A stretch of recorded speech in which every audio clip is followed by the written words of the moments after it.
여러분, 고객님께 전화를 걸자마자 지금 바빠요, 나중에 전화드릴게요, 이렇게 거절당한 경험 많으실 겁니다. 그리고 다시 전화를 걸면은 부재 2, 부재 3, 부재 4, 심지어 왜 자꾸 전화하냐며 스토커 취급까지 받으신 적 다들 있으시죠? 도대체 왜 내 고객들은 맨날 바쁜 걸까요? 아주 똑같은 멘트에 있습니다. 안녕하세요, 땡땡정숙입니다. 저도 처음 영업을 시작했을 때는 이런 똑같은 멘트 때문에 번번이 3초 컷을 당했습니다. 전화 영업의 성패는 놀랍게도 단 3초 만에 결정이 납니다. 전화를 걸고 첫 3초가 바로 승부처가 되는 것입니다. 우리 팀원들에게만 알려주는 꿀팁인데요, 오늘은 특별히 공개하겠습니다. 바로 고객님께서 이득을 볼 수 있는 내용으로 멘트를 시작하는 것입니다. 이 영상을 끝까지 보시고 나서 바로 고객님께 적용해서 전화를 걸어 보십시오. 달라진 고객님의 태도를 보실 수 있을 겁니다. 그리고 제가 송년을 해서 목이 많이 안 좋은데 혹시나 발음 좀 뭉개지더라도 양해 부탁드리겠습니다. 여러분, 전화통화를 할 때도 처음 3초 안에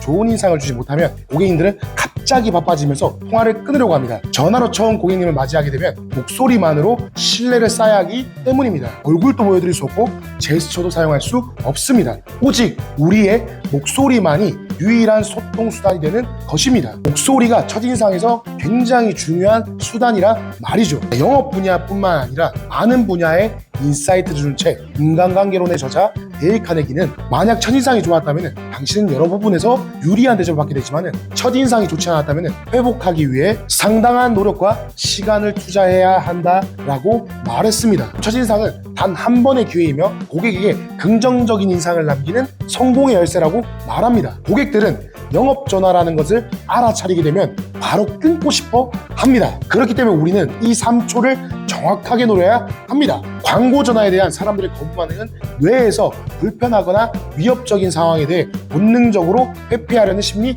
때문입니다. 또한 이러한 상황은 스트레스 호르몬을 분비시키고 인지부조화를 유발해서 통화를 끊고 싶은 욕구를 불러옵니다. 그래서 저는 실적 최상위인 선배님의 통화를 직접 들어봤습니다. 자, 안녕하십니까. 오늘은 고객님께 이득이 될 정보를 알려드리고자 전화를 드렸습니다. 자, 이렇게 통화를 시작했습니다. 처음에는 저도 반신반의했는데요, 근데 신기하게도 사람들은 전화를 끊지 않았습니다. 그래서 계속 통화를 들어봤습니다. 그런데 이런 차이점이 있었습니다. 바로 고객님 입장에서 흥미를 유발할 수 있는 멘트를 치는 겁니다. 고객들은 직접적인 이득을 볼 수 있는 것에 흥미를 느낍니다. 단순히 이런 멘트만 한다고 해서 정말 전화를 끊지 않을까 하는 의문이 드실 겁니다. 여기서 가장 중요한 것은 목소리의 톤입니다. 밝고 자신감 있는 목소리는 고객의 마음을 여는 첫 번째 열쇠가 됩니다. 불안하거나 망설이는 듯한 목소리는 절대 금물입니다. 고객님들은 우리의 목소리를 통해 전문성과 신뢰도를 판단하시기 때문입니다. 심리학자 엘버트 메라비언의 책 조용한 메시지에 따르면 모든 의사소통 과정 중에 목소리가 차지하는 비율이 무려 38%나 된다고 합니다. 당연히 전화 영업에서도 목소리 톤이 얼마나 중요한지 아시겠죠? 시간 관리 또한 매우 중요한 요소입니다. 제가 10년간 영업을 하며 터득한 골든타임을 말씀드리도록 하겠습니다. 가장 효과적인 통화 시간대는 평일 오후 4시부터 8시 사이입니다. 그런데 반대로 12시 이전은 피하시는 것이 좋습니다. 그 이유는 이 시간대에 고객님께서 업무나 가사로 매우 바쁘시기 때문입니다. 약속 잡기에도 중요한 노하우가 있습니다. 너무 먼 미래 약속은 피하셔야 하고요, 이번 주나 다음 주 내로 잡는 것이 가장 효과적입니다. 약속 시간을 제한하실 때는 이렇게 해보시기 바랍니다. 이번 주 평일 오후와 주말 오후 중 어느 때가 더욱 편하시겠습니까? 이렇게 선택지를 드리면 고객님께서 더욱 편안하게 결정하실 수 있을 겁니다. 또한 상품이나 서비스에 대한 깊은 이해가 매우 중요합니다. 상품이나 서비스가 고객에게 어떤 도움을 줄 수 있는지 확신을 가지셔야 합니다. 이러한 확신은 자연스럽게 목소리에 묻어나와 고객님께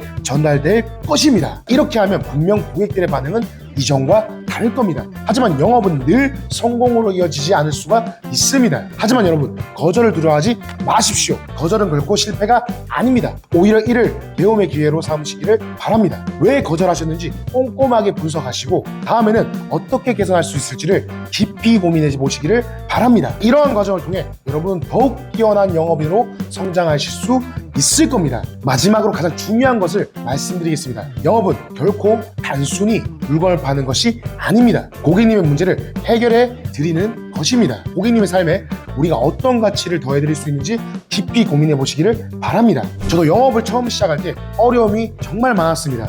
영업에 관한 스킬이나 노하우를 먼저 나서서 알려주는 사람도 없었고요. 스스로 행동해서 체득해야만 했습니다. 그래서 저는 처음 영업을 시작하시는 분들이 얼마나 어려움에 많이 직면하는지 누구보다 더 잘 알고 있습니다. 제가 이만큼 성장해서 회사를 세우고 영업팀을 운영하게 돼 보니 팀원들조차 어디서부터 시작해야 할지 막막해하는 것을 많이 보았습니다. 그래서 그 막막한 부분들을 제가 팀원들에게 교육을 한 후 실적이 오는 것을 직접 두 눈으로 확인했습니다. 그래서 유튜브를 시청하는 여러분들에게도 이 시간이 유익할 수 있도록 이 영상을 만들게 되었습니다. 오늘 이 유익한 내용을 다시 한번 정리해 드리겠습니다. 자, 첫 번째, 첫 3초에 자신감 있는 목소리로 고객님께서 얻을 수 있는 가치를 반드시 전달하기를 바랍니다. 두 번째, 통화 시간대는 전략적으로 선택하시고 약속은 가까운 시간으로 잡으시길 바랍니다. 세 번째, 상품이나 서비스가 고객님에게 어떤 도움을 줄 수 있는지 고민하시고 전달하기를 바랍니다. 다음 영상에는 여러분의 유튜브 시청 시간이 더욱 유익할 수 있도록 더욱더 실용적인